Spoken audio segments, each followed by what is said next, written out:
c'est vraiment extraordinaire de vivre ces moments parce que c'est en ce moment qu'on se rend compte qu'on a pris la bonne décision de se mettre à nu comme cela. Parce que le livre, en réalité, me met à nu. Et on pourrait avoir c'est le moins que l'on puisse dire. Ah oui, c'est le moins qu'on puisse dire parce que c'est vraiment des choses intimes. Je n'ai aucune obligation d'en parler. D'ailleurs, mes proches me disent que je n'avais aucune obligation d'en parler. Mais la réalité, c'est que ça a aidé à comme ça, libérer d'autres femmes qui croupissaient sous le poids de ce tabou. Et donc, déjà au niveau des États-Unis, dès lors que le livre est sorti, j'ai commencé à recevoir des messages des dames, parmi lesquelles une qui a dit être violée. Elle a été violée par son propre père.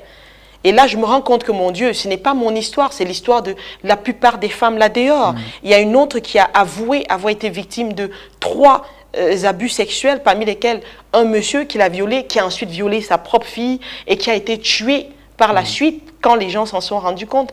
Alors, donc, vous voyez qu'il y a cette pression sociale qui fait que les gens vivent des choses, mais on n'en parle pas. Au niveau du Cameroun, quand je suis arrivée dernièrement, avec notre événement, avec le Haut Conseil de la diaspora, j'ai rencontré des Camerounais sur place, de grandes dames, parmi lesquelles des avocats et toutes ces personnes qui m'ont dit « j'ai vécu exactement la même chose ». Donc, vous vous rendez compte, les statistiques montrent, Jean-Bruno, que environ 765 millions de femmes ont été victimes d'abus sexuels, ou alors il y a eu 765 millions de cas d'abus sexuels qui ont été déclarés. Maintenant, il y en a des cas qui n'ont jamais été déclarés. Et vous vous rendez compte qu'également, 2 femmes sur 3 disent avoir été victimes d'abus sexuels. Et à partir de 15 ans, c'est devenu quelque chose de récurrent. Ça appelle à la conscience. Et je pense que mon livre, effectivement, vient répondre à ce besoin-là, qu'il y ait des exemples de victimes qui prennent le courage de parler, de briser le silence. Et c'est pourquoi je suis là.